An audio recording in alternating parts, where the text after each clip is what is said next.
The images and videos of Palestinian savages slaughtering, torturing Israelis, cheering while doing it, of course, live streaming themselves, inspired many people around the world. Obviously, they inspired many people in countries that are already culturally quite similar to Palestinian culture.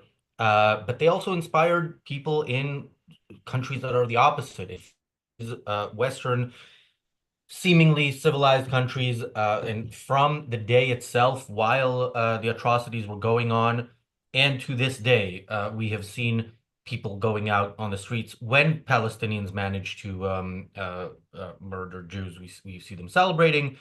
When Palestinians are less successful, we see them crying genocide, etc.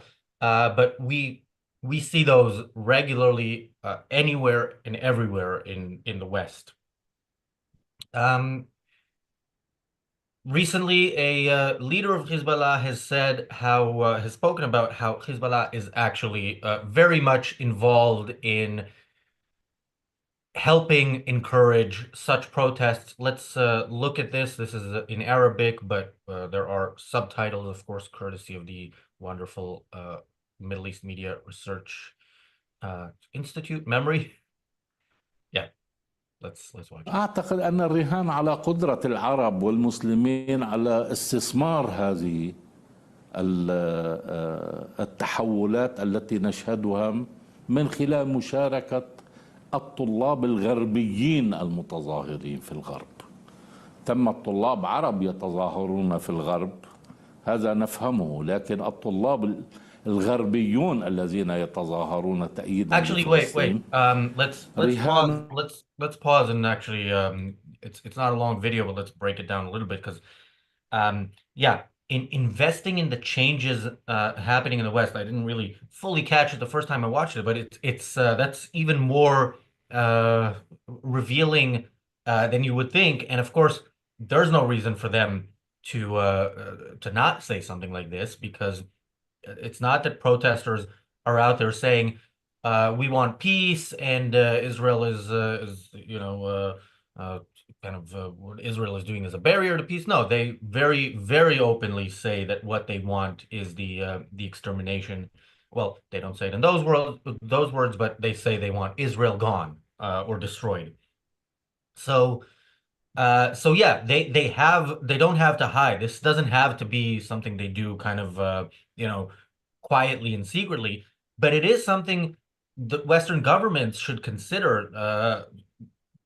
the extent to which they allow it and the extent to which they should continue to allow it. Of course, we would say it should not be allowed, nor should Hezbollah be allowed to continue to exist. So that's a topic for a different day. Welcome to the Daily Objective. Daniel, your thoughts on what we saw so far, and of course there's more coming. Well, something to remember when it comes to for terrorist regimes, when it comes to fighting the West, when it comes to fighting the good, fighting what is actually able to achieve things, like Israel, who is able to achieve productivity, is able to achieve a great nation, pretty much almost the only great nation in the Middle East, or at least in the region. The fact is that you cannot fight Israel physically. You cannot. Arabs have tried it many times. Arab nations have tried it in the past many times, and they simply cannot do that because they are dictatorships. Dictatorships are not known for productivity, are not known for being effective.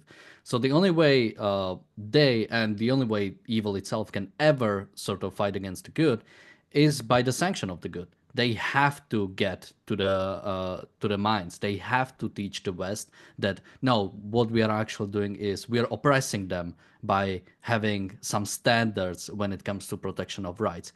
We are oppressing them when we defend ourselves from their terrorist attack. So that's the only way they can truly fight against Israel. And that's what we've seen. Israel has wiped the floor with Hezbollah, has wiped the floor with Hamas, with Iran, with the Houthis, pretty much anything, with Syria, pretty much anything they touch. And the only thing that has been holding Israel back is Israel itself and the West, who say, no, you cannot actually, you shouldn't fight back as much, and you should provide aid to your enemies. So in a sense, they understand the reality of the situation, that the only way to really stop Israel is by convincing both Israelis that they shouldn't fight for themselves, and the West that supporting Israel is it doesn't matter what they say, as long as as long as it works. It might be, they're supporting genocide, they're supporting apartheid, colonialism, whatever. It doesn't really matter. It's very similar to Russian propaganda. It doesn't really matter as much as what you say. It matters much more what are the results, and the any way you can lower the support for Israel, that's a success. Yeah, let's listen to the rest of what this guy has to say.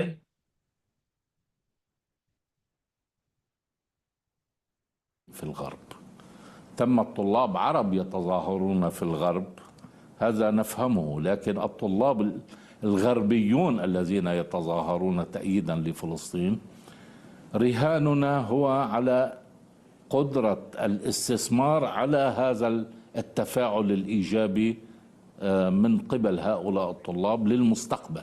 نستثمر مع الطلاب الغربيين، بدنا ندخل إلى صلب المجتمعات الغربية، وهل نحن قادرون على ذلك؟ نخاطب الناس بالغرب.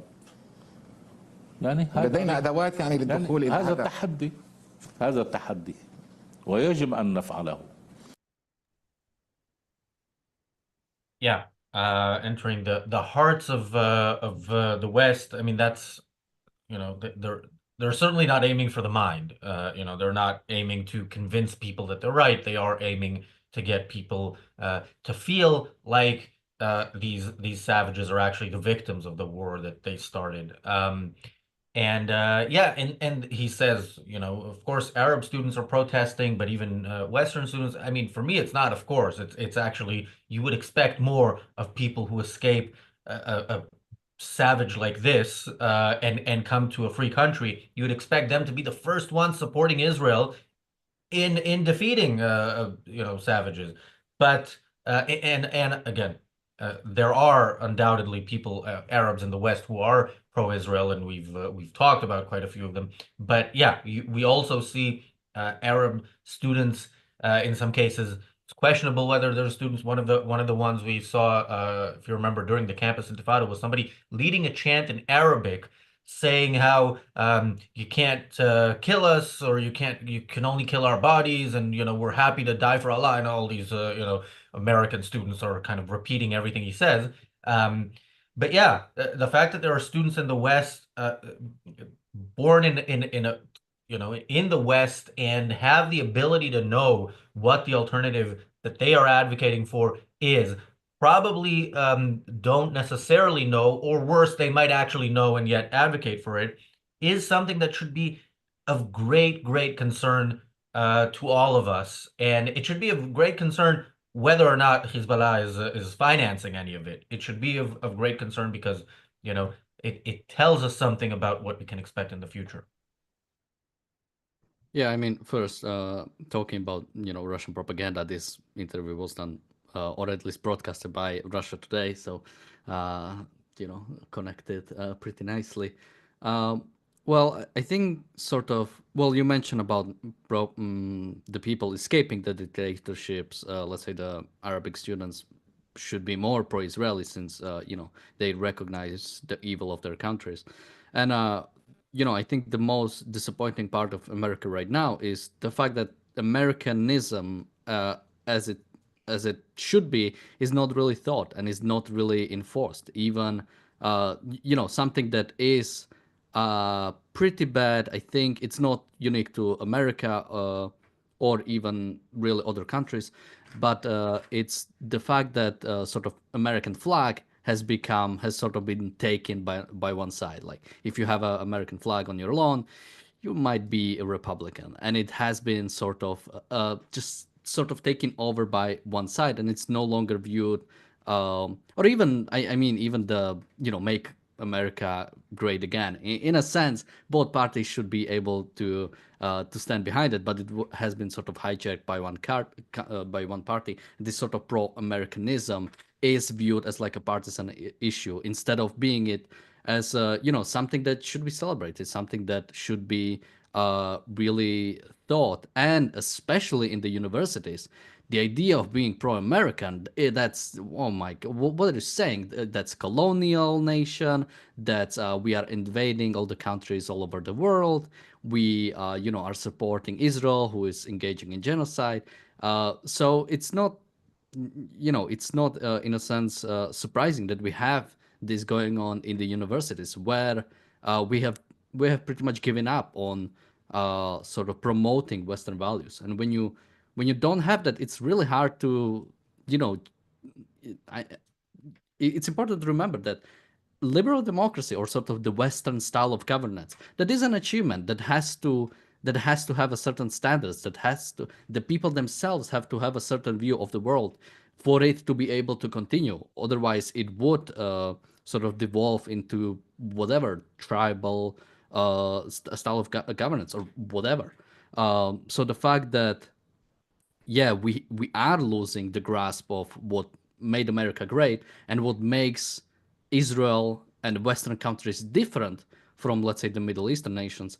That's what's really, I think, sort of failing us. And these terrorists can exploit that. They can say, yeah, America is bad, and you can actually do something to change that. You can support Hamas.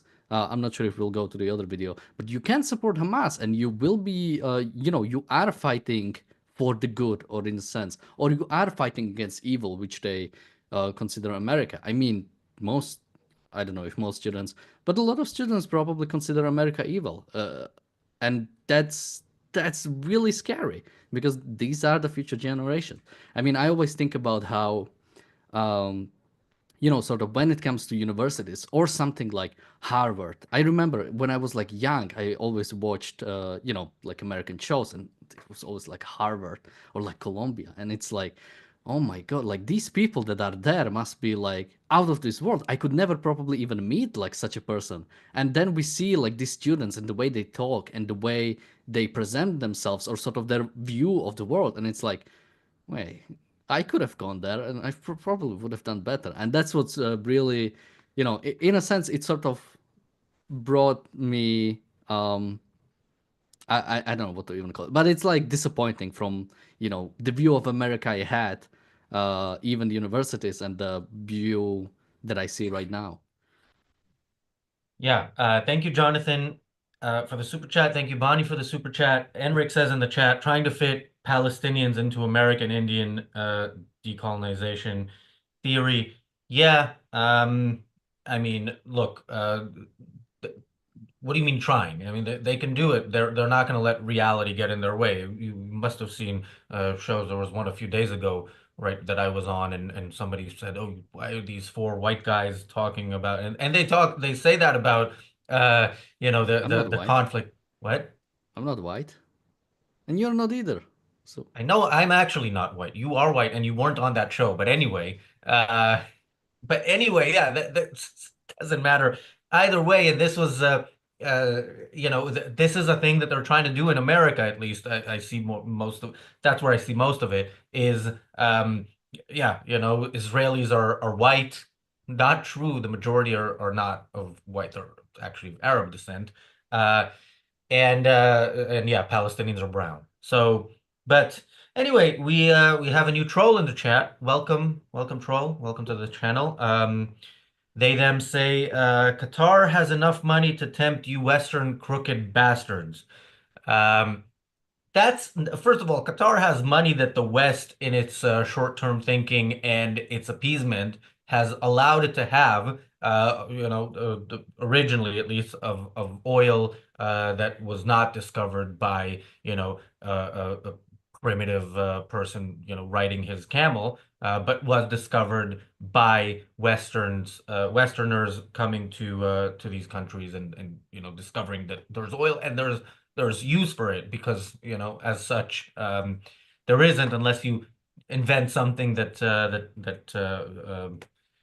has use for oil. Anyway, yeah. So that's one thing. The other thing is I don't think these students are doing it for Yeah, money. I think they're I'll just add on the Qatari point, because again, most of it is our our refusal to actually develop like domestic energy, which absolutely America and Europe absolutely can by themselves. We are just sort of giving up on actually, doing anything to we would rather basically support dictatorships than so, and I'm not even saying develop our own, but stop restricting our businessmen from engaging in energy production.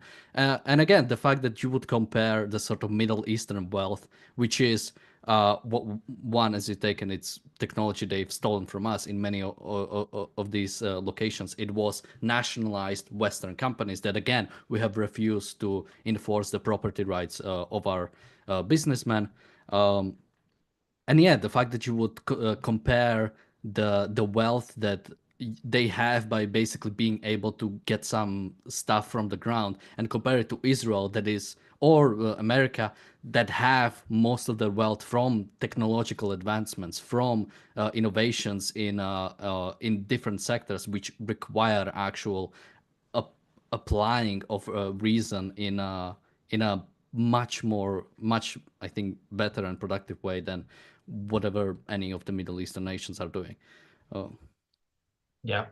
Thank you, Jonathan, for the super chat. Sometimes people really challenge the policy of approving every comment that comes through, but we'll keep doing that to the point that we actually decide somebody shouldn't be a part of the conversation. Okay, but yeah, let's see. First of all, back to the Qatari point.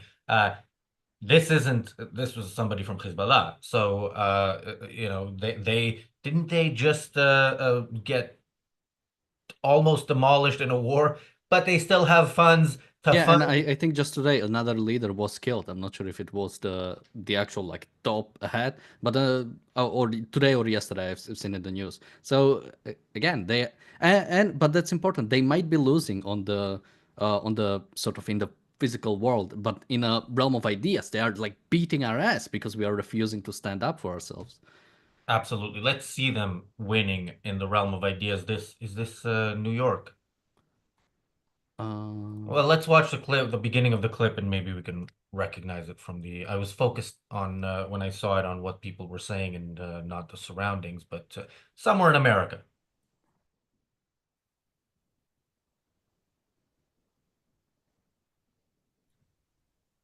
I can't hear any of it. Okay, let's try again.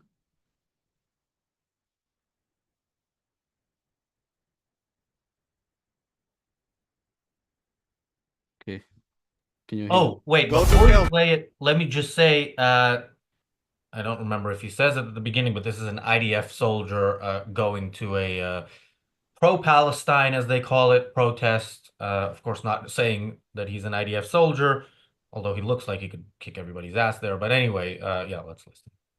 Go to Pelzat. The Israelis are terrorists. Let's get rid of Zionism in America. If Israelis and Americans get hurt in the way, then so My name is Noy Laban. I'm an IDF soldier going undercover at a pro-Palestine rally. Let's see what they have to say. What do you think about Hamas? Will I like Hamas? I call them a resistance group. They're freedom fighters. They protect Palestinians. Revolution! Revolution. How do we explain Hamas that it's not a terrorist group? Hamas does more than just fight and defend its constituents. They run the government there, basically. They're running hospitals, the education system. Truthfully, they save more of their own captives, and that's not even talked about. Hamas rescues Palestinians all the time. And they All do right, rescue let's actually, I want to say let's pause there. But I'm thinking, do we really?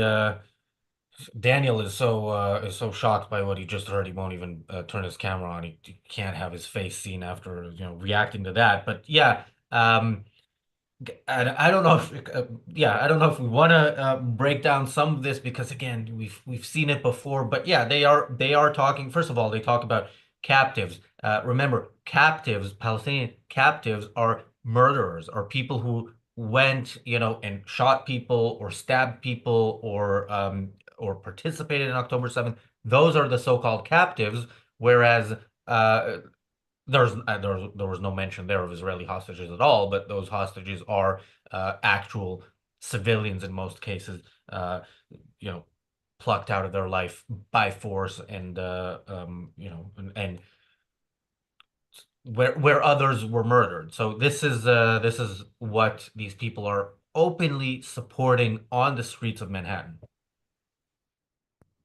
Yeah, I mean, I love the horseshoe theory because they are actually using like fascist talking points. Like, well, the Nazis, they didn't just kill people; they also, they made the trains run on time and they provided like welfare. So it's like it's a terrorist organization, core and core. Like you cannot, like yeah, if you are an organization that takes over an area, North Korea has a welfare system. Like, yeah, when you are controlling a certain part, you are under control of everything, meaning you have to provide with sort of these basic services. So the fact that that is being used as like a justification for October 7, justification for the existence of Hamas. Like, do they think that if Hamas was gone, the people would just starve to death because like there would be no government there, or sort of like what is the again, what is the implication? It's that sort of like Yeah, and back on the freeing their captives, of course, leaving aside the use of captives, they are freeing Palestinians. That is true. October 7th helped get Palestinians released from prison who otherwise would not be released, and they did so by taking people like the woman who was talking, exactly like that, just normal people going through their daily life. By the way, and again, we've mentioned in most cases of at least the villages or the places that were invaded, these were kibbutzim, these were left-wing people who would express maybe not the views expressed on the streets of Manhattan in that protest, but views about Palestinians being oppressed and so on. So yeah, you know what? Let's listen to some more of them. Zionists tell us that this war started on October 7th. I've been fighting against the Zionists for 60 years. My hands are drenched in blood because my tax money goes to support those evil people. I'm no expert, but obviously this didn't begin on October 7th, right? Does that mean that the attack we did on October 7th, was that justified? Yeah. Justified. Making me sad right now. You have a right to defend yourself. It looked like they didn't have an option. That is justified when resisting and occupying power. Of course they rebelled. All right, Jefferson you know what? told I us. just wanna pause here, and we'll see the rest. I guess in a couple minutes. But whenever people say that they justify October 7th, remember, and if you need to, go and look at the videos of what was done on October 7th, of killing people, shooting anybody they came across, at point blank, breaking into people's homes, killing and taking hostages, men, women, children of all ages. Yeah, the youngest was 6 months, the oldest was late 80s, I think. So remember, this is what they say is justified, and remember, this is what they say is justified when they talk to you about women and children being killed, because they support women and children being killed. They just don't like it when their side loses and their side happens to hide behind women and children, which sometimes results in the death of women and children on that side as well. Yeah, I mean, a bit later, one of the guys tries to sort of imply Jefferson as, the American Revolution and whatever the hell Hamas did on October 7 are like comparable. And I recommend people checking out how American Revolution, both how they got to it and basically sort of months and years preceding that, and also what happened during that and what tactics were employed. They didn't,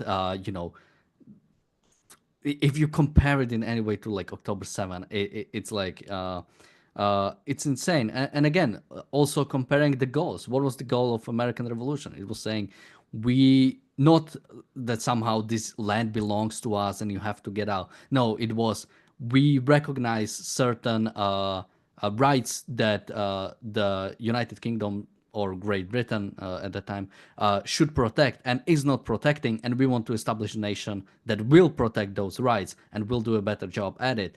With Hamas, it's nothing similar. They don't recognize anything good about Israel. They don't look at Israel as this beacon of hope and liberty in the Middle East. And it's just not only good enough in some circumstances, what was the guy's names? Dave Smith, who says like, oh, well, did you know that Israel owns like 97% of the land, like nationally, like by the government, so that makes Israel like worse than these like dictatorships. So yeah, I mean, this whole thing really is ridiculous, trying to compare Hamas to anything that the founding fathers did. And trying to, when it comes to revolution, when it comes to resistance, what are they fighting for should be an important aspect. And Hamas isn't fighting for anything good. Palestinians themselves are not fighting for anything good. That's why whenever people talk about, the Palestinian state or anything like that, there are no demands for it to be like any sort of Western-style government, any sort of freedom protecting or rights protecting government. They are not demanding anything of them now. They are not demanding of Hamas like the whole fact that they would even demand something from Hamas, which is a terrorist organization, instead of asking for replacing it. And similar to Fatah and the Palestinian Authority, I mean, they are not that much different. And I think that already betrays any sort of benevolence or any sort of goodwill you are trying to have to Palestinians. You want them, by arguing even for Hamas, by arguing for October 7th, you want them to live as they've been living until now, basically in constant dictatorship, in constant tyranny. Yeah. All right. I don't know if I don't know how much is left, but let me just quickly, somebody says in the chat, did Netanyahu allow the leftists to be attacked so that they would, quote, get their minds right? Netanyahu, to whatever extent, and we've talked and we'll talk more about what happened the night before October 7th, but Netanyahu allowed it to happen not the night before. He allowed it to happen with decades of policy that, look, not allowing it to happen would have meant doing, at the very, very least, what Israel has done between October 7th and today, doing that before October 7th, doing that, going on the initiative in a sense. That's what not allowing it to happen would have meant. So let's keep that in mind. Let's try to watch a bit more of this. Rebellion against tyranny is obedience to God. Bound to happen. Oppression creates resistance. There is no right of self-defense on the part of the occupier. I mean, this began 80 years ago when they created the state of Israel. Israel was created by terrorists. Wow, I have shivers right now. It's called apartheid. Can you please explain what is apartheid? Apartheid, in my understanding, is a country that's ruled by another country. What message do you have for Hamas? We're thinking about you guys all the time. A revolution is necessary to defeat colonialism. They should have hope. I don't blame the oppressed people.